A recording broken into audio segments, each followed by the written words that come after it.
Hi అండి. Welcome back to our channel government jobs.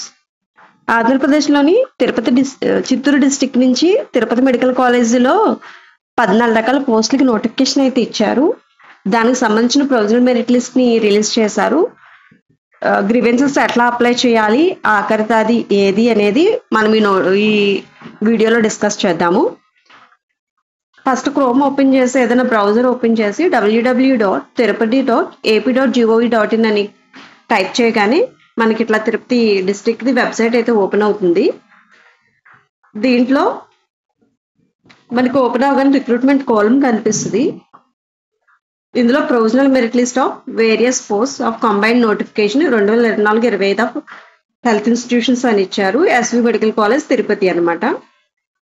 View click చేస్తే మనకు ఒక నోట్ లాగా కనిపిస్తుంది. ఇక్కడ ఏమేం పోస్టులకి వాళ్ళు రిలీజ్ చేశారనేది ఇచ్చారు. మొత్తం 14 రకాల పోస్టులు. Physiotherapist, arm technician, OT technician, EEG technician, dialysis technician, audiometric technician, data entry operator, OT technician, emergency technician, library attendant, F&O, MNO attenders, general duty attendant, మొత్తం 14 రకాల పోస్టులు. ఇవైతే మెరిట్ లిస్ట్ అయితే ప్రొవిజనల్ మెరిట్ లిస్ట్ అయితే release చేశారు.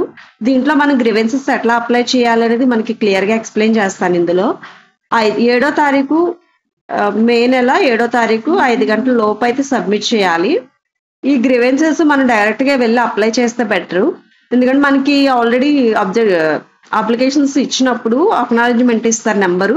ఆ నెంబర్ని బట్టి ప్రొవిజనల్ మెరిట్ లిస్ట్లో చెక్ చేసుకోవచ్చు. వీళ్ళు ఒక ఫామ్ ఇస్తారు. ఆ ఫామ్ ప్రకారం ఆబ్జెక్షన్స్ ఏమన్నా ఉంటే మనం ఫిల్ చేసి ఇవ్వాలన్నమాట. The principal with related documents అక్కడికి వెళ్ళి మనం సబ్మిట్ చేయాలి. వెబ్సైట్ అయితే ఇక్కడ ఇచ్చారు. ఒకసారి మెరిట్ లిస్ట్ కూడా ఒకసారి చూద్దాము. ఫిజియోథెరపిస్ట్ చూద్దాం ఒకసారి. ఫిజియోథెరపిస్ట్ అయితే ఇట్లా ఉంది. ఫస్ట్ వచ్చి serial number, next application ID, అంటే మనకి అక్నాలెడ్జ్మెంట్లు ఇచ్చారు కదా అదనమాట. తర్వాత name of the father, gender, date of birth, age, caste, backward caste or not, తర్వాత ఈడబ్ల్యూఎస్కి అనమాట. ఓసీ ఉంటే వాళ్ళకి వస్తుంది. పిహెచ్ హ్యాండిక్యాప్డ్ ఏదన్నా ఉంటే ఎస్ఆర్నో. తర్వాత ఎక్స్ సర్వీస్ మ్యాన్ ఉందా లేదా, నాన్ లోకలా, క్వాలిఫికేషన్ మనం ఏం చదివాము, తర్వాత రిజిస్ట్రేషన్ అయ్యామా లేదా కౌన్సిల్లో, ఏ ఇయర్లో pass. Year of passing important, ఎందుకంటే ఇయర్ ఆఫ్ పాసింగ్ నుంచి మనకి 10 మార్క్స్ అయితే ఇస్తారు. మ్యాక్సిమం ఎన్ని మార్క్స్, మనకి ఎన్ని మార్క్స్ వచ్చాయి మనం క్యాల్కులేట్ చేస్తుంది. జనరల్గా 100 అయితే 100% క్యాల్కులేట్ చేసుకుంటాము. ఇక్కడ వాళ్ళు ఇచ్చేది ఏంటంటే 75%కి క్యాల్కులేట్ చేస్తారు. మిగతా 25% దేనికి ఇస్తారనేది చెప్తాను. తర్వాత పాస్ అయి నుంచి ఎన్ని సంవత్సరాలు అయింది, అప్ టు 10 మార్క్స్ అయితే ఇస్తారన్నమాట. మనకు 15 సంవత్సరాలు 20 సంవత్సరాలు అయినా 10 మార్కులు మాత్రమే ఇస్తారు.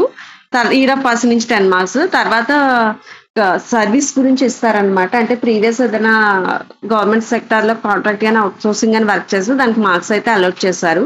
అవి 15 మార్క్స్.